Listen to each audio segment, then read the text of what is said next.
The alien king assumed his daughter was gone in combat, until she came back. Princess Lurie sat in the cockpit of her sleek starfighter, her hands steady on the controls, eyes scanning the dark void of space. The stars stretched endlessly around her, a quiet, cold beauty that had always filled her with awe. Today, however, awe was mixed with tension. The alien empire she belonged to was at war with a distant human colony, and she had been sent on a reconnaissance mission near the border. The empire demanded loyalty, and loyalty meant risking everything. "Princess, do you really think humans can stand against us?"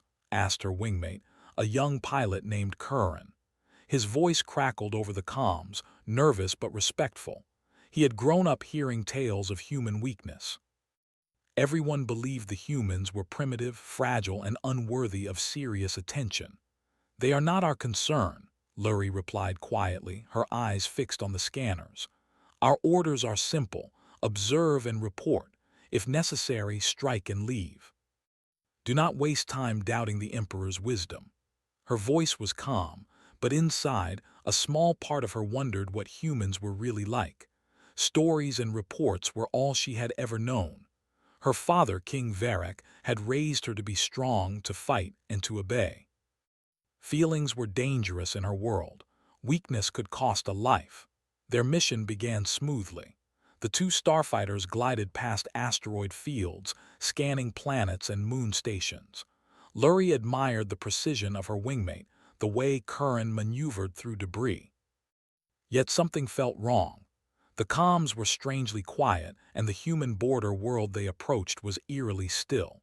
Sensors showed faint signals of energy, but nothing that matched the Empire's usual activity. Lurie frowned. The humans were unpredictable. That had been the warning in every report: unpredictable and cunning. Without warning, the ship trembled violently. Alarms blared across the cockpit. "What is happening?" Curran shouted, trying to stabilize his own craft. Lurie's sensors flared red. A human warship had appeared from behind a nebula, its technology faster than anything she had expected. She tried to dodge, but the ship moved with precision. Her craft shuddered as a pulse of energy struck the wing. Warning lights flashed. Oxygen pressure dropped slightly and sparks rained over the console. "Pull back," Lurie shouted. "We cannot fight them here." But it was too late. Curran's ship took a direct hit and spun out of control. Lurie could see him struggling in the distance before he disappeared behind an asteroid. Her heart tightened, but she forced herself to act. She pushed the controls to full power, weaving through debris, using every trick the Empire had taught her. Another pulse hit her ship, throwing her into a spin. She gritted her teeth, keeping her mind focused. She could not fail. Failure meant death, or worse, shame in her father's eyes. Suddenly, her systems warned of critical damage. Life support was weakening, engines failing. She realized she could not escape. The human ship pursued her relentlessly, but she noticed something unexpected. The human did not fire with intent to kill. They were precise, careful, almost hesitant. Curiosity mixed with strategy. It made no sense. All reports had described humans as weak and savage. This was different. She did not have time to think. She had to survive. With a sudden decision, Lurie veered her starfighter toward a small, rocky planet. The human ship followed but stayed at a distance. She aimed for a narrow canyon, hoping the planet's surface could shield her from the hunter. She hit the atmosphere hard, flames licking the edges of the cockpit. The ground approached too quickly.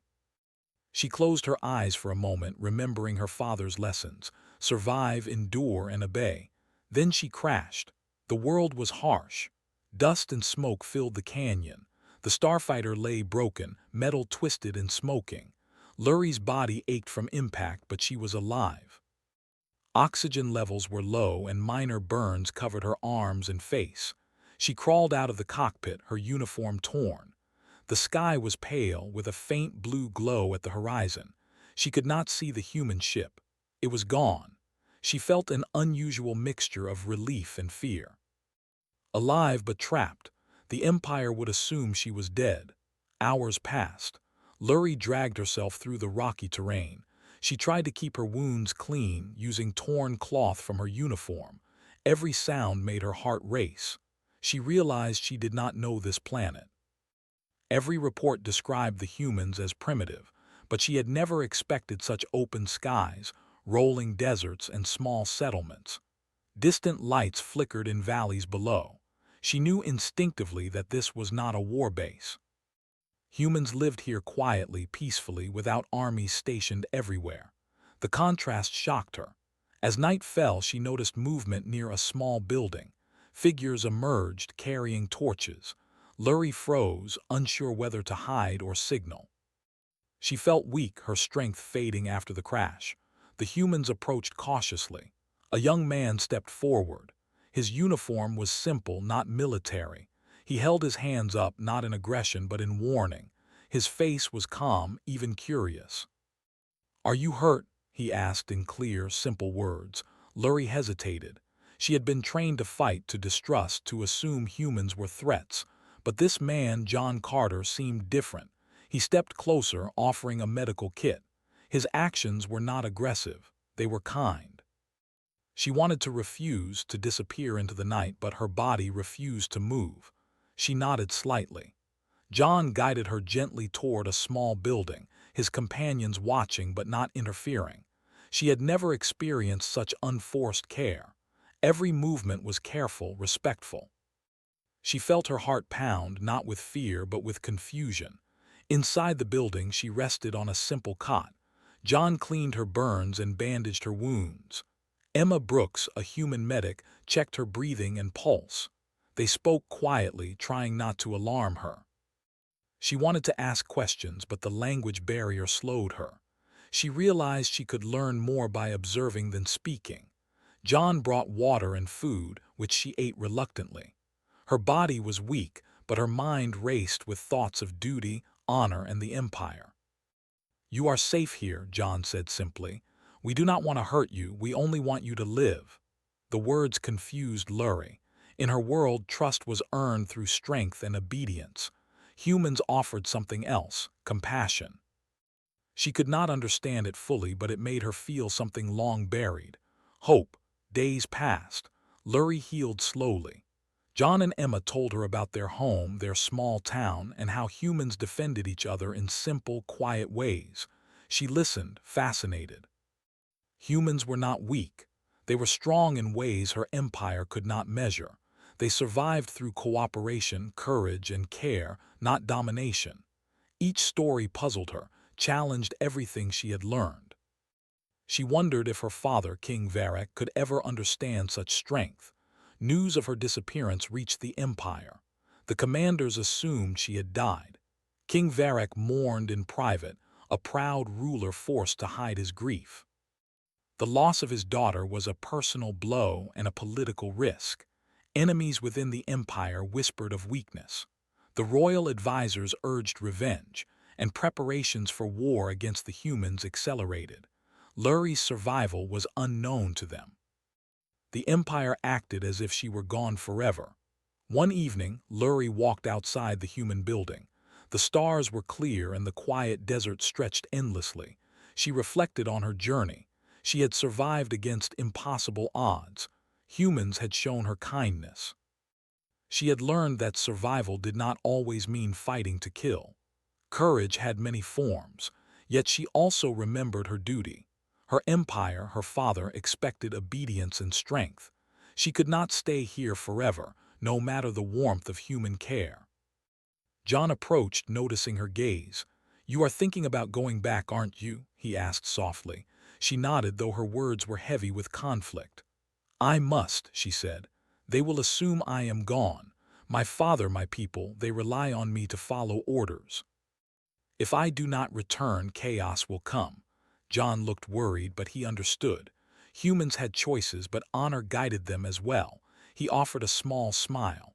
"Then when you go, know we will remember you as more than an enemy." Lurie felt a strange warmth at his words. She realized humans could respect even those they did not know, even those from enemy worlds. That night, Lurie watched the stars, thinking of home. She remembered her father, her training, and the stories of human weakness. She now knew the truth. Humans were not weak. They were unpredictable, brave, and full of resilience. She did not know what her return would bring, but she resolved to survive, learn, and act with honor. The galaxy was larger than she had imagined, and the rules she had always known no longer seemed complete. As she prepared for the journey ahead, Luri felt a quiet determination. She would return to her empire, but not as a pawn. She would carry knowledge, truth, and a new perspective. She would survive. She would endure. And she would prove, in time, that strength was more than what her empire had ever imagined. For now, she rested, gathering her strength for the long journey ahead. Tomorrow, the stars would test her again. Luri woke to the soft light of the sun creeping through the small windows of the human building. Her body was still weak from the crash, but each passing day brought a little more strength. John Carter was already awake, moving quietly around the small room. He carried food and water, preparing breakfast. Emma Brooks, the human medic, was checking supplies, making sure everything Luri might need was nearby. Their calm routine surprised her. In her world, care was always a transaction. Here it was offered freely, without question, without expectation. It was strange and yet comforting. "Good morning," John said, noticing Luri's eyes opening. He smiled gently. "You slept well." Luri nodded, still unsure how to respond. She had been trained to speak formally, carefully. Humans spoke simply, directly, and she realized that this simplicity was not weakness. It was clarity. She had to learn quickly if she wanted to survive. "Thank you," she said softly, her voice still hoarse from the crash and the long days of healing. Emma stepped forward, carrying a small tray. "We have water, fruit, and some protein bars," she said. "Eat slowly. Your body needs energy, but it cannot take too much at once." Luri looked at the food. It was simple, unlike the carefully prepared meals she had at the palace. There were no spices, no elaborate presentation. But when she tasted it, she realized it nourished more than her body. It gave her comfort. She ate slowly, noticing the care in every gesture. The humans watched without impatience, giving her space, allowing her to heal at her own pace. Over the next days, Luri began to explore the human settlement. The town was small, quiet, and surrounded by rolling deserts and hills. Humans lived in modest homes, grew food in small gardens, and gathered water from wells. Children ran and laughed freely, while adults worked with focus and patience. There were no guards at every street corner, no soldiers patrolling constantly. Yet Luri noticed a quiet strength in the humans. They protected each other, helped each other, and faced danger without fear. John guided her carefully through the settlement. "You have to understand," he said, "humans do not need war to survive. We protect our homes, our people, but we also value life. Every life matters." Luri listened closely. She had been raised to believe that strength meant dominance, that fear and violence were the only ways to ensure survival. These humans defied everything she had learned. She wanted to understand more. She asked questions about their daily routines, their work, their families, and their laws. John and Emma answered patiently. They spoke of cooperation, community, and courage. Luri learned that humans were strong, not because they ruled others, but because they held themselves accountable, even to themselves. One afternoon, Luri accompanied John to a small training field. He wanted to test her recovery, not in combat, but in movement and endurance. She ran, her body still sore from the crash. She remembered the training in the Empire, the harsh drills and punishments for weakness. Here, the humans encouraged, guided, and corrected without anger. She realized how different strength could feel. It could be supported, nurtured, and still remain firm. As they trained, Luri noticed other humans watching from a distance. Luke Mason, a young pilot, and Claire Young, another trainee, observed quietly. They were curious but respectful. Luri felt no threat. She began to see that humans were not naive or weak. They were cautious, clever, and capable of cooperation that her empire rarely practiced. She found herself learning faster than expected. Movement, observation, strategy, all were sharpened not by fear but by trust and practice. One evening, Lurie sat outside the building, watching the sun set over the desert hills. John joined her, carrying 2 cups of water. He handed one to her and they sat in silence for a while. "Do you miss your home?" he asked quietly. Lurie's heart tightened. She missed the familiar halls of the palace, the faces of her people, and even the strict discipline of her father's court. But she also felt a strange pull toward this human world. It was simple but alive, full of warmth, life, and resilience. She nodded slowly. "I do," she admitted. "But I also see things I did not understand before. Humans are not weak. They fight, they endure, and they protect what is important. They have courage in ways my empire does not value." John smiled faintly.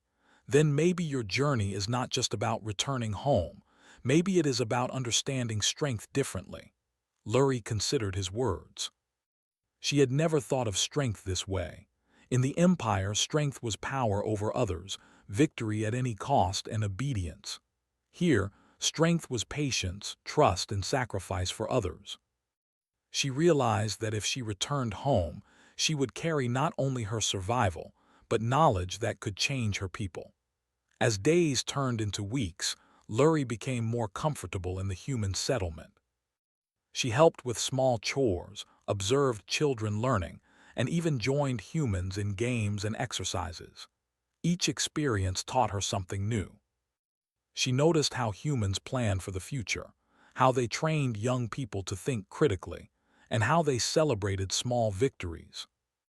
Her empire had always focused on conquest, but these humans showed her that victory could be measured in life saved, courage displayed, and bonds formed.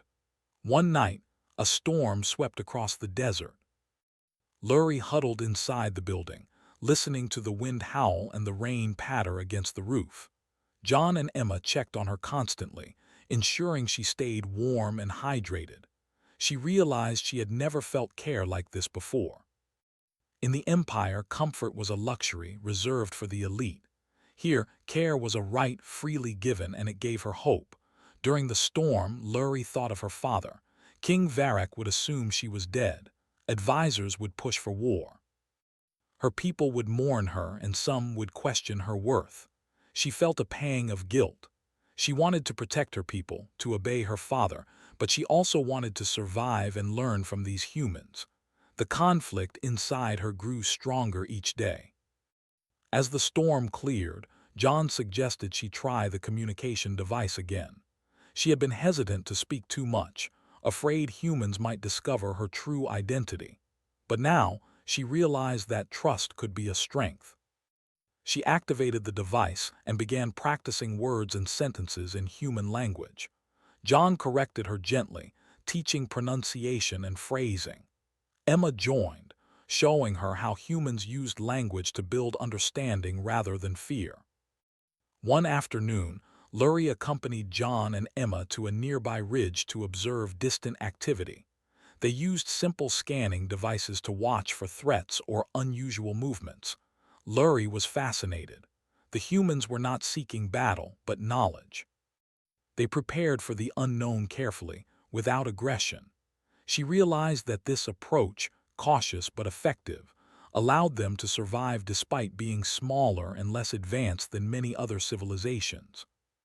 While observing, they saw a small group of scouts approaching from the horizon. Lurie's heart quickened. She recognized the markings of her empire on their uniforms. They were human scouts, she realized with relief. They did not notice her, and the humans nearby remained calm. Lurie understood that the Empire would soon begin searching for her in earnest. She had to decide what to do next. That night, Lurie sat with John and Emma, speaking carefully. "I cannot stay here forever," she admitted. "My empire will look for me. My father, he believes I am dead. I do not know how he will react if he learns the truth." John nodded slowly. "Then you must decide. Your life is yours, but your actions can protect many.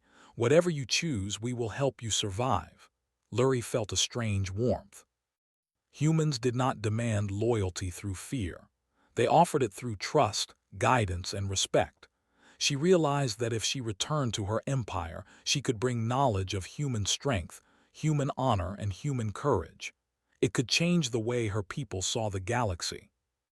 As the night deepened, Lurie gazed at the stars above. She thought of her father, her people, and the coming challenges. She realized that she was no longer just a princess trained for war. She was a witness to a new kind of power. A power built not on domination, but on trust, sacrifice, and honor. She felt a quiet determination growing inside her. She would survive. She would learn. And one day she would face her empire with knowledge that could change the course of war. For now she rested, listening to the gentle hum of the human settlement around her. Tomorrow she would begin training more seriously, learning not only to survive but to think, to understand, and to act with honor. The humans had taught her patience, and patience was power she had never known. She had survived the first test. The real challenge lay ahead, learning how to use this knowledge when she returned to her own world. Lurie's recovery continued, and each day she felt stronger. Her wounds had mostly healed, and her body moved with more confidence. John and Emma continued their care, but now they focused on helping her adapt to the world around her. They taught her how humans prepared for challenges, how they worked together, and how even small decisions could make a big difference. Lurie listened and practiced, absorbing everything like a sponge. She realized that humans were clever, disciplined, and brave, not in the way her empire measured bravery, but in a quiet, persistent way that she had never seen before. One morning, John brought Lurie to a human training field. She had been observing the humans for weeks, but now it was time to test her skills. Not just physical skills, but thinking, strategy, and quick decisions. Humans moved differently than alien warriors. They valued caution, observation, and adaptation. They did not rely on raw strength alone. "You will train with us," John said. "We do not fight the way your people do, but we survive because we prepare, plan, and trust each other. Watch first, then act." Lurie nodded. She followed his instructions carefully. She noticed Luke Mason and Claire Young moving through exercises with precision. They practiced teamwork, moving as one, protecting each other, and making sure no one was left behind. Lurie realized her empire had trained soldiers to win, but humans trained to survive. She felt a new respect for them growing inside her. Over the next days, Lurie joined human drills, learning communication, observation, and emergency procedures. John and Emma were patient, correcting her when necessary but never scolding. She discovered that humans had courage built on knowledge, not fear. They acted decisively, but they also protected life, even of those who might be enemies. This idea was foreign to her. In her empire, victory often meant destruction. Here, victory meant survival, protection, and honor. As she trained, Lurie's thoughts turned to her empire. King Varric still believed she was dead. Advisors were likely preparing for war. Commanders would speak of revenge and conquest. She felt a heavy weight. She wanted to warn her father, but she also feared what he would do if he knew the truth. Still, she knew she could not hide forever. Eventually, she would have to return. The question was, how? One evening, Lurie stood on a ridge overlooking the human settlement. The stars stretched endlessly above her. She felt calm for the first time since her crash. John joined her, carrying water. He handed her a cup and they watched the sky in silence. "You have changed," he said quietly. "You are no longer just a warrior. You are learning to see differently." Lurie nodded. "I understand now that strength is more than power. Humans survive, endure, and protect. Their courage is quiet, but it is strong. I must return to my empire, and I do not know if they will understand." John placed a hand on her shoulder. "Then you will show them, not with words alone, but with action. You survived and you learned. That knowledge is more powerful than any weapon." The next day, Lurie practiced using human strategies in simulated drills. She ran exercises with Luke and Claire, learning how humans used coordination and planning to overcome greater threats. She realized that if she returned to her empire armed only with alien tactics, she would fail. She needed to combine her knowledge with what she had learned from humans. The thought excited her. She was no longer a passive observer. She was preparing to act. One afternoon, while exploring near the edge of the settlement, Lurie spotted strange lights in the distance. Her scanners confirmed it. A small fleet of alien ships was approaching the human world. The Empire had begun searching seriously for her. Fear and determination filled her. She knew that if the humans discovered her identity now, it could create panic. She needed to act carefully. Lurie returned to the settlement and explained what she had seen to John and Emma. "They are coming," she said. "They will assume I am dead, but they will search. My father will not forgive failure. I must prepare for their arrival." John's eyes narrowed. "We will defend the settlement, but we need a plan. We cannot fight them directly, they are too strong. We must use strategy, and your knowledge of their tactics will help." Lurie nodded. For the first time, she felt like she was part of something bigger than herself. The humans had given her trust, and now she would use that trust to protect them. She felt a surge of courage she had never experienced in the Empire. It was not fear-driven courage, but choice-driven courage. She chose to act, to protect, and to survive. Over the following days, Lurie worked with John, Luke, Claire, and Emma to prepare the settlement. They built defenses, created observation points, and practiced emergency drills. Lurie shared knowledge of alien tactics cautiously, teaching humans how her empire would likely attack. She was careful not to reveal her full identity yet, knowing that trust must be earned. As the preparations continued, Lurie's thoughts returned to her father. King Varric had raised her to be loyal, to fight without question, and to obey. Now, she realized loyalty could mean something different. Loyalty could mean protecting life, even of those considered enemies. She felt the weight of her duty, not as a weapon but as a bridge between two worlds. One night, while reviewing plans with John, Lurie made a decision. She would not hide forever. Eventually, she would return to her empire, but she would do so on her own terms. She would speak the truth of what she had learned, and she would show that humans were not weak. If her father refused to listen, she would still carry the knowledge forward. She would survive, endure, and act with honor. The next morning, Lurie approached John. "I have decided," she said. "I will return to my empire. They must know I am alive, and they must learn the truth. But I cannot do it alone. I need your help and the help of your people to prepare for what is coming." John nodded, understanding the gravity of her words. "We will help you, Lurie. Humans fight differently, but we fight with everything we have. We will prepare for your return and for the Empire's arrival. Together, we can survive." Lurie smiled faintly. It was a strange feeling to smile without fear or pain. For the first time, she felt hope. Hope that her return could change not just her fate, but the fate of both her empire and the humans who had saved her. She realized that survival was not enough. She had to act with courage, intelligence, and honor. Over the next week, Lurie trained humans in small-scale strategies and defensive tactics. She shared what she could about alien ships, formations, and likely attack patterns, while observing how humans adapted and improved upon her instructions. She noticed that humans learned quickly, improvising in ways her empire would never expect. Their creativity, combined with determination, made them stronger than she had imagined. She felt a deep respect for them, stronger than any respect she had felt for her own soldiers. During one practice exercise, a human scout reported a larger fleet approaching. Lurie felt a surge of tension. The Empire had found them. She realized that the coming confrontation was no longer hypothetical. It was real, and it would test everything she had learned.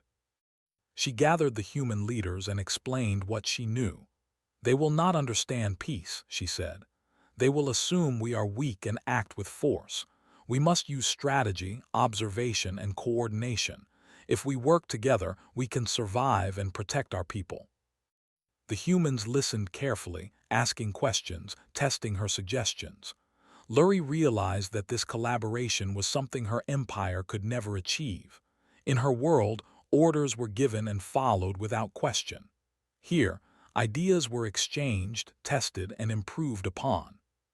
She felt proud of the humans' ability to adapt, and she knew that her return would not just be about survival, but about showing her empire a new way to see strength.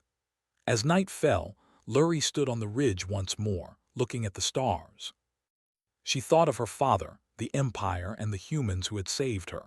She realized that her choice was no longer simple. She could remain here, safe, but that would mean abandoning her people. She could return, risking her life and facing her father's anger, but it could change everything. She took a deep breath, feeling the cool night air fill her lungs. Courage was not absence of fear. Courage was choice. She had chosen. Lurie turned to John and Emma. "I will go back," she said. "I will face my father and I will tell him the truth. I will show him that humans are strong, honorable, and worthy of respect. And if he refuses to believe, I will survive anyway. I cannot let what I have learned die with me." John nodded. "Then we will prepare for your return. We will do everything we can to keep you safe. Humans fight differently, but we fight with our hearts as well as our minds. Together, we will face what comes." Over the next few days, Lurie and the humans finalized plans. They built secure paths for travel, prepared messages, and trained for emergency situations. Lurie learned not only to survive, but to guide, teach, and inspire. She had become more than a princess or a warrior. She was a bridge between two worlds, carrying knowledge, courage, and hope. As the final day approached, Lurie looked at the human settlement she had come to respect and care for. She felt a deep gratitude. These humans had saved her life, healed her body, and taught her lessons no one in her empire could have. She knew that returning home would be dangerous, but she also knew she was ready. She had learned patience, strategy, courage, and honor. She had learned that true strength was not just power, but understanding, protection, and action guided by conscience. The stars above shimmered as she prepared to leave. She would face her empire, her father, and the expectations of a lifetime of training. But she would do so as someone changed, someone stronger, and someone who had seen a different way to survive and protect. The choice was made. The journey back had begun. Lurie's journey back to her empire was long and quiet. She traveled in a small stealth ship provided by the humans, moving between asteroid belts and using cosmic shadows to hide from Imperial patrols. The stars outside were cold and distant, but she felt a strange calm. She was no longer just a princess running from danger. She was someone who had seen another way to survive, another way to be strong. Her thoughts were filled with the humans who had taught her courage, patience, and honor. She promised herself she would not forget them. As the ship approached the imperial capital, Lurie's heart beat faster. The towering spires of her father's palace came into view, gleaming under the light of distant suns. She had been gone for weeks, but to the empire, she had been lost forever. She wondered how the king would react if he saw her alive. Fear and anticipation twisted together in her chest. She had to prepare herself for pride, anger, disbelief, and maybe even betrayal. Lurie landed her ship in a remote sector of the capital, away from the main hangars. She knew that if she arrived openly, she might be captured or questioned harshly before she could speak. Her body moved carefully, stepping from the ship in her simple human-style clothes. No armor, no weapons, just her presence. She wanted her father and the court to see her as someone changed, someone who had survived and learned, not just as a warrior or a princess.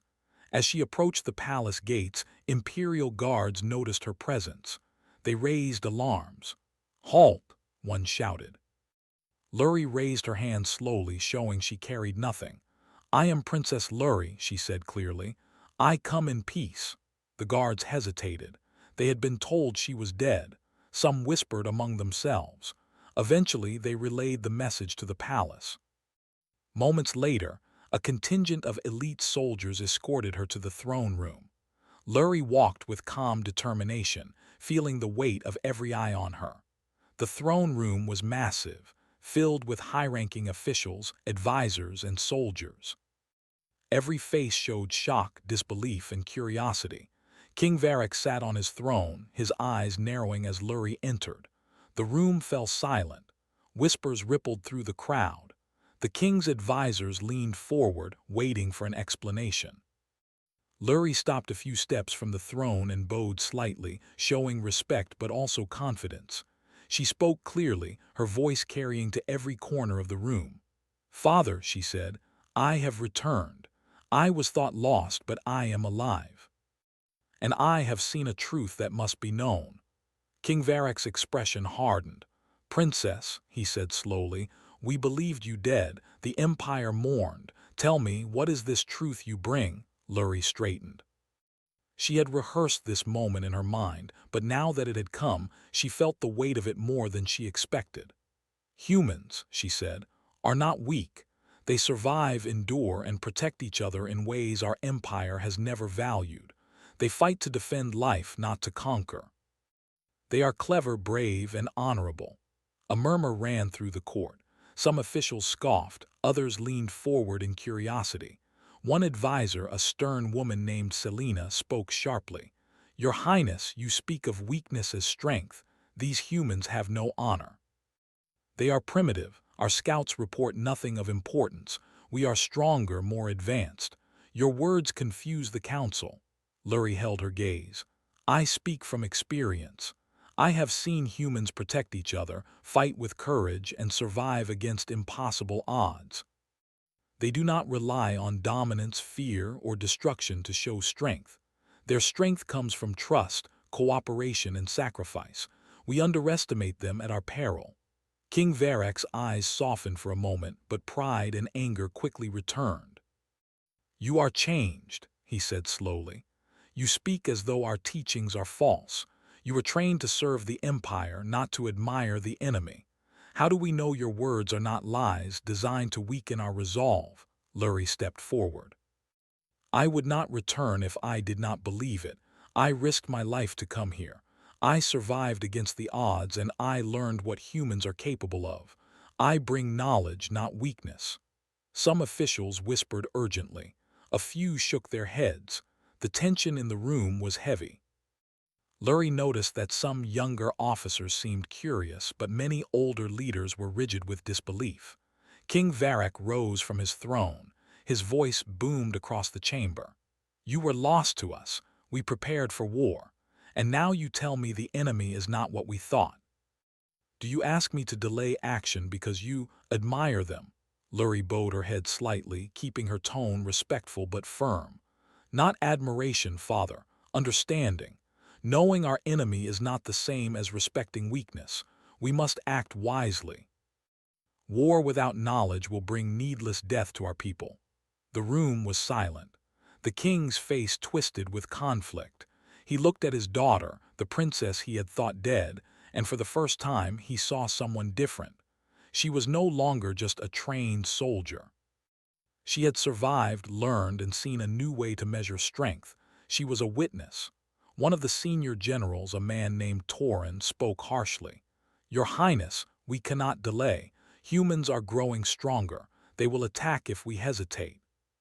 We must act now to show the Empire's power." Lurie shook her head. "If we strike without understanding, we will lose more than we gain. Humans are clever, disciplined, and unpredictable. We must be careful. Strategy, observation, and patience are our allies, not just weapons." King Varric's voice grew quieter. He looked around at his council, then back at Lurie. "You risk the Empire's honor with your words, yet I cannot deny you have survived where others would have failed. You have returned. You have seen with your own eyes. Tell me, daughter, what do you propose?" Lurie took a deep breath. "We prepare our defenses wisely. We observe, gather information, and protect both our people and theirs where possible. If we act with honor, we can survive the coming conflict and prevent unnecessary loss. Humans respect life in ways our empire rarely considers. We can learn from them and use that knowledge to protect our empire. The council erupted in debate. Voices clashed, accusations of weakness and disloyalty filled the air. Some officers demanded immediate war while others urged caution. The tension was unbearable. Lurie remained calm, feeling the weight of responsibility, yet also the quiet strength that the humans had taught her. King Varric finally raised his hand. The room fell silent. He looked at Lurie, seeing the determination in her eyes. "You are alive," he said slowly. "You have seen the enemy and returned. I do not know if your words are truth or folly, but the courage it took to survive and return cannot be denied. The Empire will not strike blindly. We will prepare and we will see what this knowledge brings." The council murmured, some reluctantly agreeing. Lurie knew this was only a first step. Her words had not convinced all, but they had opened a door. The Empire would observe, plan, and wait. And she had survived the first confrontation with her father's pride. In the following days, Lurie worked tirelessly to advise the Empire's military. She shared what she had learned from humans, their tactics, their strategies, and their resilience. She emphasized observation, coordination, and the protection of life where possible. Some officers scoffed, others listened carefully. She noticed that younger soldiers were particularly attentive, eager to understand this new perspective. King Varric watched her closely. He still struggled with disbelief, but he also saw her strength. She had endured beyond expectations, and she had returned not as a broken princess, but as someone changed by experience. The king realized that if humans were as strong as she claimed, then knowledge, strategy, and understanding were as valuable as weapons. One evening, Lurie stood on a balcony overlooking the imperial city. The lights glimmered below, the stars above distant and cold. She thought of the humans who had saved her life, taught her patience, and shown her a new way to see strength. She felt a deep gratitude. She also felt responsibility. She carried knowledge that could prevent unnecessary bloodshed, and she would use it wisely. As she looked to the stars, Lurie knew the real test was coming. The Empire and the humans were on a collision course. She had returned, surprising her father and the council, but now action was required. Strategy, courage, and understanding would be tested. The coming days would decide not only her fate but the fate of her empire and the humans who had shown her a different way to live. Lurie turned from the balcony, her resolve firm. She would face the council, advise the generals, and prepare the empire. She had learned patience, observation, and courage from humans, and she would use every lesson to guide her people. She would survive, endure, and act with honor. The stars above remained silent witnesses as the princess who was thought lost prepared for a confrontation that could change the galaxy. Forever the Empire prepared for war. But Lurie's knowledge of the humans and their tactics gave them an unexpected advantage. The council had reluctantly listened to her advice, and King Varric had allowed her to lead a group of advisors in planning defensive strategies. Lurie spent long hours reviewing ships, weapons, and patrol patterns. She worked closely with John, Luke, and Claire, who had accompanied her from the human settlement.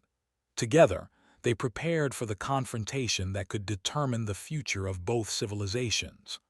Early one morning, scouts reported human fleets approaching the border. Lurie's heart tightened, but she stayed calm.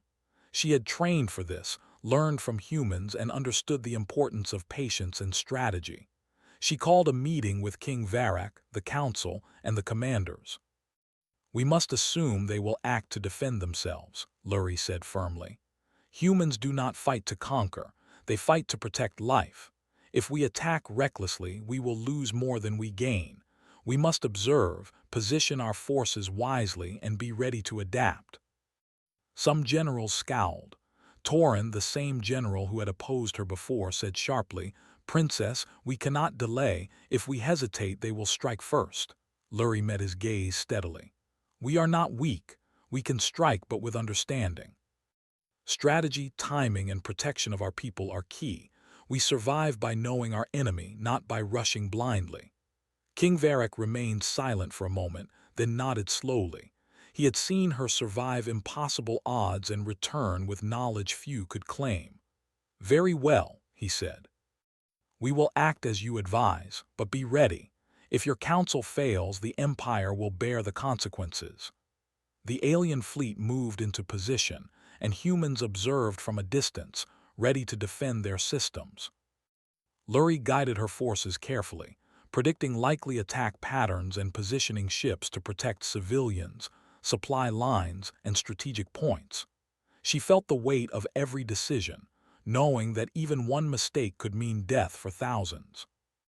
As the first human ships approached, Luri's heart raced, but she kept calm.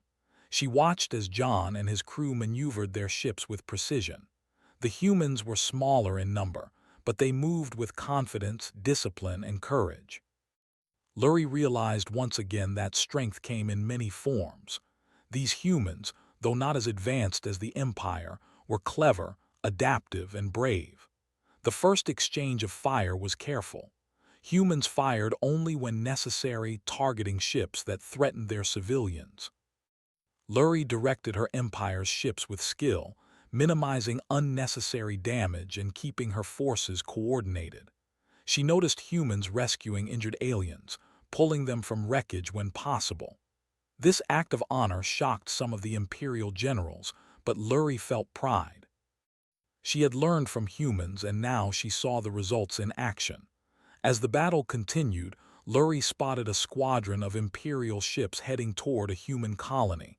She acted quickly. "Intercept them now," she commanded. "Protect the colony at all costs." Her orders were clear, precise, and strategic. Imperial pilots followed her instructions, surprised by the efficiency and accuracy of her leadership. They realized that her survival and experiences among humans had given her insight they had never expected. John and Luke coordinated with Luri, moving their smaller ships to distract enemy forces while civilians were evacuated.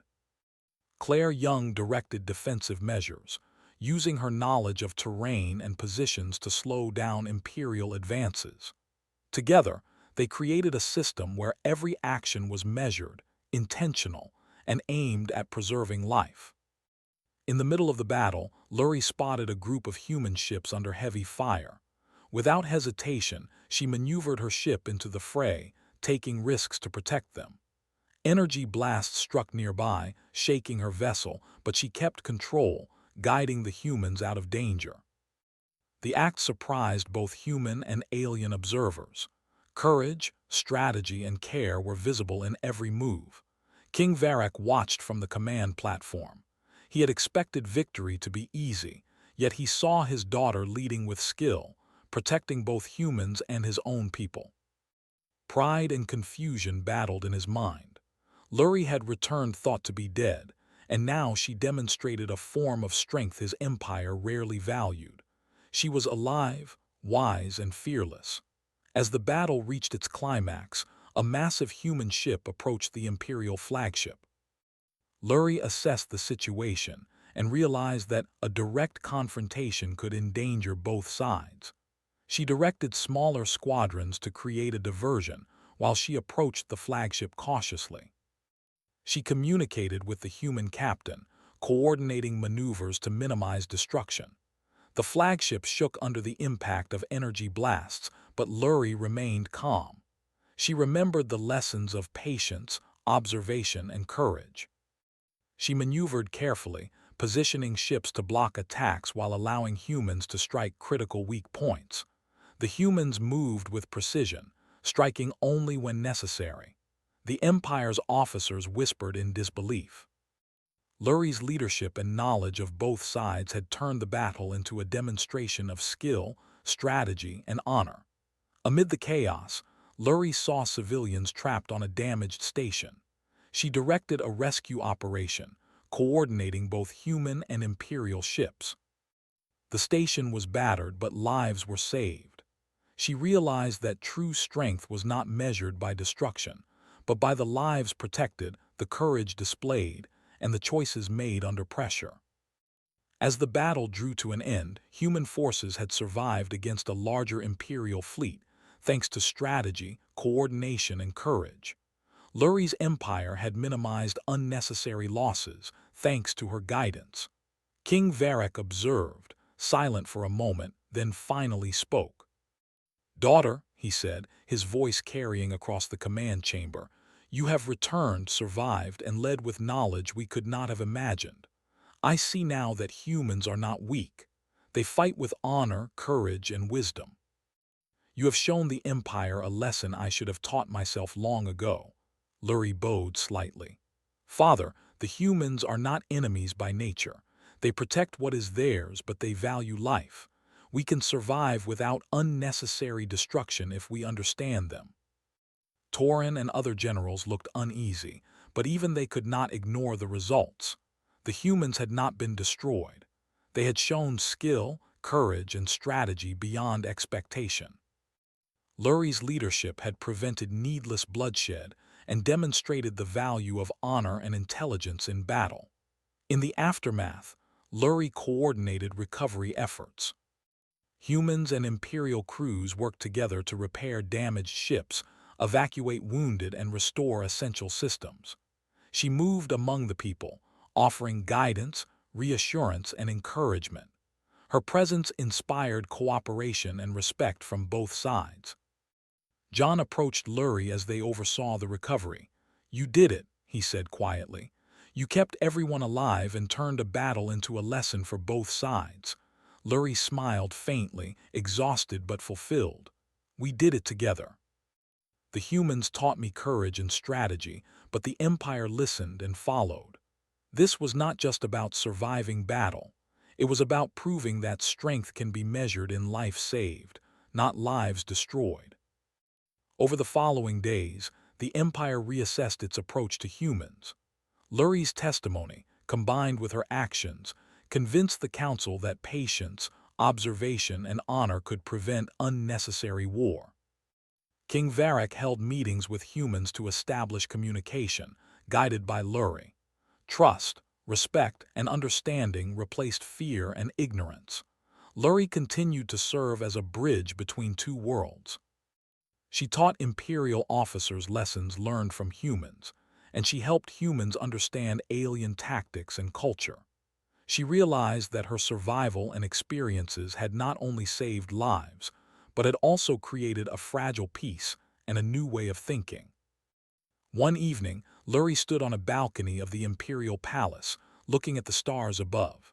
She thought of the desert world where humans had saved her life, where John, Emma, Luke, and Claire had shown her courage, patience, and honor. She realized that she had become more than a princess. She had become a symbol of what could be achieved when understanding, courage, and wisdom guided action. King Varric approached quietly. He placed a hand on her shoulder. "Daughter," he said, "you returned, survived, and taught the Empire a lesson we will not forget. I am proud of you. You have changed not only yourself but all of us." Luri looked at her father and nodded. "Thank you, father. The humans taught me, but it was the Empire that chose to listen. Strength is more than power. Courage, wisdom, and honor are equally important." The stars above glimmered like distant fires, silent witnesses to a galaxy that had changed forever. Luri had survived when thought lost, she had learned when expected to follow, and she had acted with courage when fear and pride ruled the Empire. Humanity had proven its honor, and her empire had begun to understand a new way to measure strength. In the quiet that followed, Luri felt a sense of peace. Battles had been fought, lessons had been learned, and hope had been earned. She knew challenges would continue, but now she carried knowledge, courage, and wisdom. The galaxy was vast, full of dangers and possibilities, but she had proven that survival, honor, and strength could coexist. Luri turned from the balcony, ready to continue guiding both worlds. The humans who had saved her, the empire that had doubted her, and the people she had vowed to protect, all depended on her choices. She had faced impossible odds and she had triumphed, not through domination, fear, or destruction, but through courage, understanding, and honor. The galaxy had witnessed a new form of strength, and Lurie knew this was only the beginning of a future shaped by wisdom, survival, and respect.